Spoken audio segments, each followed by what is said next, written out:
is a Tesla police car. And this is an electric Chevy Blazer police car. We're in. I'm in the police car right now. Today I'm gonna see how good electric cars are for policemen and also show you the differences between the Tesla and the electric Chevy Blazer. You're not getting through that right there. We are at the company Unplugged Performance. I met them years and years ago, like one of the first Tesla videos that we ever did, and it went super viral. Elon watched the video. He even made some changes to the way that Tesla supercharging worked. Check this out. Tesla, Tesla, Tesla, Tesla. Charging stations over there, full, full, full, full, full. Because of that video. And back then they were working on a few little things for Teslas, making some pretty cool looking cars. And now look at them. I have the force. So yes, I know you're excited to see this police car. And so am I. Look at this. Look at this light just moving around. Police car, police car, police car, police car. Cybertruck. This one's probably going to SWAT.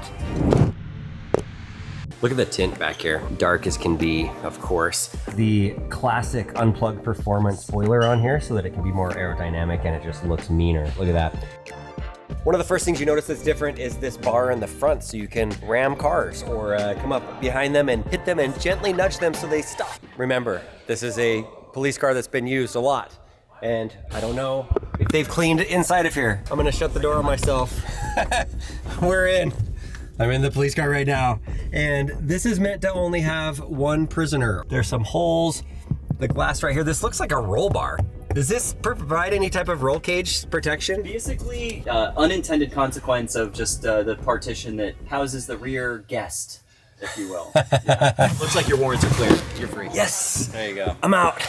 We actually maintained the roof glass. We didn't puncture it. We didn't break it. We worked really closely to ensure standard functionality is maintained, but we're also working to make sure that the department doesn't have any warranty issues. Some of the other folks that are modifying these vehicles are really not caring about that. So they're splicing wires and they're like, oh, I can make it do this or that. I just can't leave any car stock.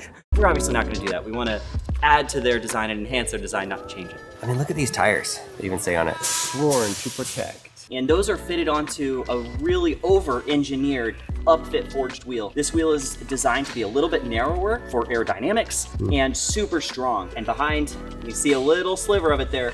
That's our steel big brake kit. There's something on police cars called alley lights, and we wanted to take it even further. We know that there's all sorts of crazy stuff. We've got raccoons under cars, we've got people stealing cats under cars. She doesn't think I can see her. So we actually have additional lighting underneath that allows you to see underneath cars. And you'll notice that side spotlight turned to the right. So earlier we saw these lights right here and they were spinning. There we go, they're spinning. But you can also control these from the inside as a spotlight and point them where you want. All this additional brightness up on the top, as well as that rear light bar. So literally everything on the side of the car is lighting up the alley or whatever dark area is in front of you. Okay, tell me about the Bulletproof Doors.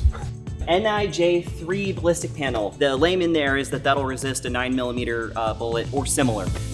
Hey, look at that. I opened the door really easily. Officers open and close doors hundreds and hundreds of times a day sometimes. What is the weight of that door doing to them and making, is it easy? Are they on an incline? And do they have to hold the door with their leg? Most importantly though, if you shoot at this door and you do need to replace the panel, it's on the outside. Typical ballistic panels are located on the inside of the door. It's gonna need a new door, need a new ballistic panel. Let's reduce parts, reduce complexity, put it on the outside. Smart. Yeah. Super smart. I think we might need to go on a ride along at some point with this. Not in the back seat, like I don't need to be a prisoner, but to be inside of the car and to feel what it's like to push it, to chase after other cars, that would be something to experience. Oh, baby.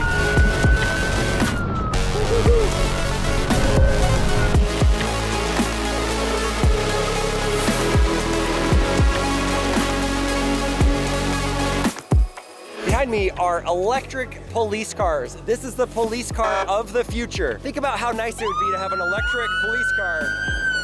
They're fast, they're lightning quick off the line, and it makes it a lot easier to catch the bad guy. This dust is all tires and basically asphalt. Like literally the asphalt is coming up from doing these runs. These cars were completely washed and cleaned like an hour ago.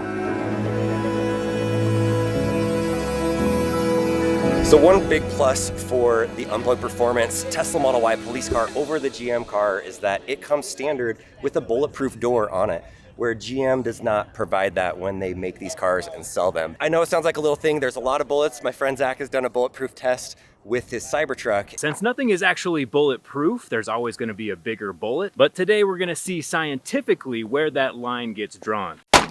Dang, dude! A handgun, 9mm. Most of the bulletproof cars can stop those. Now, if you get into a higher caliber car, it doesn't stop it. A lot of times they will stand back here and use the door and put their guns up this way and talk to the person that's out there. And so to have just a little bit more protection on the door is a really nice thing. So that's one cool feature on the Tesla police car that you don't get on the GM police car. Unless you get some other company that retrofits things and you want to take this police car and retrofit it and maybe do some of that. But overall, if you're a police officer, it's a great way to stop the bad guys. Here's the view if you're a prisoner right here. You got the glass, you got this metal beam right here, this plastic. You're not getting through that right there. And you also cannot do anything behind you. One thing about the GM Electric Police Car is that it does have spots for 2 people back here. I'm no police expert, but I would imagine it's a nice thing to be able to have. This is really just hard plastic. It does have an indentation here so that if your hands are handcuffed behind you, but these are not comfortable seats. The police car that I was in last time, the Tesla, they were like, hey, I don't know if you want to get back there. This is an active police car and we have had prisoners inside of here. It looks okay. It looks pretty clean. I'm going in. Is that okay? There we go. I'm sure that policemen clean their cars after usage, but you never know what fluids are in here. And it's nice to be able to have it be hard plastic so you can like spray it out or sanitize it pretty quickly. So here's what's going on. They have a route for us to go drive on or ride on. I want to go with somebody that's an expert driver with these police cars, and I want to be in the lead car, and I've told him, you push it. All right, we're rolling. You're good? I'm good. It's police car time. Oh, baby. First turn. Yes, this is why I didn't drive. This thing is handling like a beast. If you were in a high-speed chase, when you're in an electric car, the stabilization works a lot better with the all-wheel drive and finding where the slippage is. Even from that aspect, it makes more sense in a gas car. Last turn.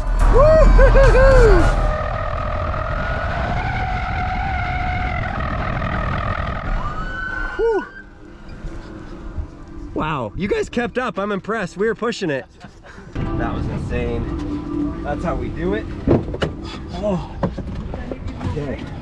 Get used to driving in a police car. One interesting thing about this is that it is a Chevy Equinox, but from the outside, I think a lot of people don't even know that this is electric. Now with the Tesla Model Y police car, you see that, you know it's a Tesla, you know it's a police car. In your mind, I would think instantly you'd be like, I don't know if I can outrun that. So far, every single pursuit the car's been in, the couple turns after they realize they can't shake the Tesla, they just give up. But with this one, I think a lot of people wouldn't even know it's electric. They would think it's a gas car. If you think it's a gas car versus electric car, maybe you think you have a better chance. So you're telling me there's a chance? I know a lot of you in the comments are gonna say, I don't have to be fast in my gas car, I just have to drive for a long time and that electric car will run out. Well, guess what? 300 miles range is very similar to what a lot of gas cars would have. So you don't necessarily need the biggest battery for everyday usage. Most days they don't drive more than 7 miles, but at least with an electric car, it's quick enough that they should be able to do some of these pit maneuvers and get up on your grill and use this guy right here and maybe bump you off the road or get you spinning so it can stop you sooner.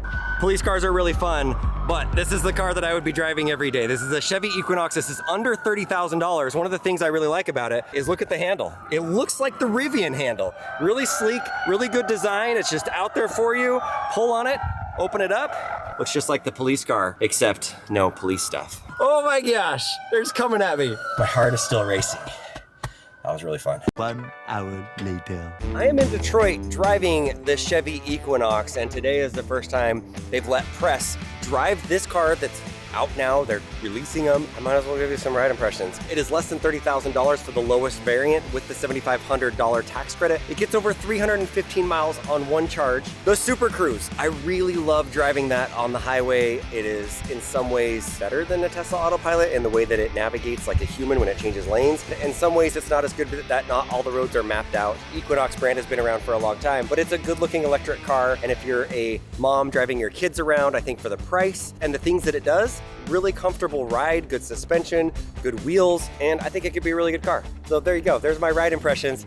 I liked it. In person, every time that I see one, I'm blown away with how it looks. It is the coolest looking vehicle that's ever come out in the last 20 years. I'm not even a truck guy, but I would totally own that.